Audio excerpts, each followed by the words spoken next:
Hi, everyone. Thanks for joining me today. The Lord spoke to me a few weeks ago about our country's judicial branch and the court cases involving the 2020 election fraud. While he was speaking, I had a vision, which looks similar to this photo, except the outer border of America and each of the 48 contiguous states were all etched in thin white lines.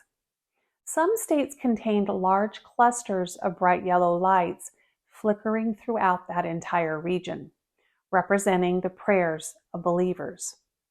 The Lord also showed me that other states, which had very few lights flickering, specified areas where believers had stepped away from the battlefield and were no longer contending in the spiritual campaign for America.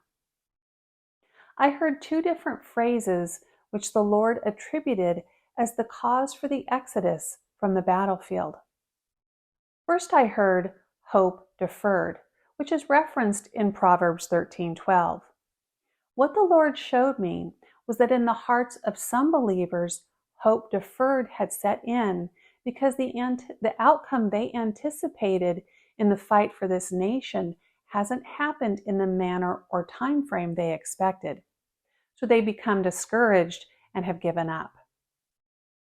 He then said, hope transferred, referring to other believers who have set all their expectations on a single presidential candidate as the one who will turn our nation around. In essence, transferring their hope onto him instead of on the Lord. They too have stepped away from the fight, thinking that once he is elected, he will fix everything. However, regardless of the reason, the ranks have thinned considerably, with only a remnant still engaged in the ongoing warfare against the enemy and his attempt to seize greater control of this nation. Even though honoring what our nation stands for is important, our focus as believers should be kingdom first and not America first. But seek first the kingdom of God and his righteousness, and all these things will be added to you. If we seek the kingdom's cause first, then what God adds to us as a nation will be far better than anything we can come up with on our own. He also reminded me that exposing evil within our government is occurring so that the elect know where to aim their warfare. Back in 2021, the Lord gave me some insight about the darkness that is embedded in our judicial branch. Here is an excerpt, but the link for the entire word is in the description box below. Those who are known as my citizens must embark upon a heavy assault against the evil that has barricaded himself behind the rule of law, as he comes wearing the disguise of temperance and balance, but is actually a disrupting spirit who has come to sway the courts away from the truth.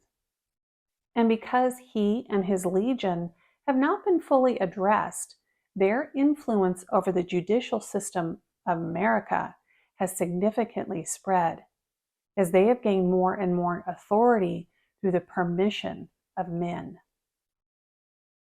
It's important that we press in against this stronghold so that the enemy is fully driven out. Or like it was with Israel in the Old Testament, this evil will persist and continue to negatively impact our nation. This is the recent word I received. Surely a gross injustice has been done to the people of this nation. For indeed were those rights guaranteed to them as American citizens intentionally violated. And while a good portion of this populace are aware of this malfeasance, still have their true offenders yet to be apprehended, though the guilt of these perpetrators is blatantly obvious. Then what is this people to do when the wrongs carried out against them were done by their own government? How then can they expect to see justice served? For even when concrete evidence is brought forth that proves election fraud was actually committed, still has that which was stolen yet to be restored. And so does the battle over who controls this nation continue on. However, because the powers that be are determined to have their way, breaking a few laws to achieve said goal is to them simply a necessary step to seeing the fulfillment of their overall agenda, which is the complete annihilation of American freedom. Thus are these government officials found operating by their own set of rules, for they regard themselves as standing above the statutes which are intended to govern every citizen of this land. So though even now are the true loyalists of this republic attempting to push back against the tyranny which is threatening to overtake this nation from within, still have these patriots been unable to secure a full and complete victory. For those who hate this country have set into place reinforced blockades all along her judicial branch, making it a difficult task for true justice to be served, as this branch of the government now exists in a highly weaponized state, unlike that which has been seen in past decades. And while the compromised condition of this judicial branch has been exposed, still do these corrupt judges stay seated, and as such are they operating as obstacles, preventing the American people from receiving the adequate justice they are due. For these supposed impartial arbitrators of the law are even now predisposed to favoring the opposition, and therefore the decisions they render, in most cases, are done so with intentional bias. And so even though a preponderance of evidence exists proving that election fraud actually did transpire across the nation, yet has an overturning of the results not occurred in the manner or time frame to which many had hoped. Then in an altered existence does this nation remain, as if suspended in an extended state of limbo, that space between the promise and its fulfillment, where what I have spoken has yet to come to pass. And so because this span of waiting has gone on longer than expected, and the victory has yet to manifest, the hearts of my warriors have already begun to fade, as very few are still found fighting in this battle over America, where a good portion who line my ranks have counted this particular campaign as a useless endeavor. As such, have these weary soldiers abandoned their posts, leaving only a remnant behind to contend against the enemy.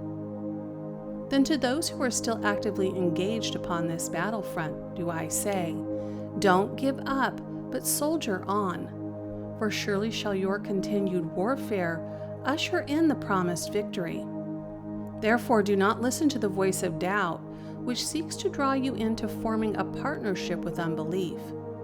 Instead, remain in a stance of unwavering faith and persist in your warfare. Direct your prayers then upon the judicial branch of this government. Pray that every blockade the enemy has erected throughout her courts are brought down, so that the scales of justice are once again balanced, and that the authority of those corrupt judges is removed. Cry out to me again and again, asking for my intervention, for surely is it my hand alone that shall overturn this enemy's stronghold. Persevere then, dear ones, persevere, even though in the physical realm it may appear as if not much headway is being made in this battle to reclaim justice. For the true state of this campaign cannot be ascertained with the naked eye, and thus should it not be assumed that little forward advancement has been made. Therefore do I say, charge on, for my intentions regarding this particular campaign are much broader than you can now ascertain, as I mean to drive out the darkness that is currently occupying this branch of your government, so that the authority found therein is no longer wielded as a weapon against the American people. So then again do I say, charge on. Thank you again for joining me today.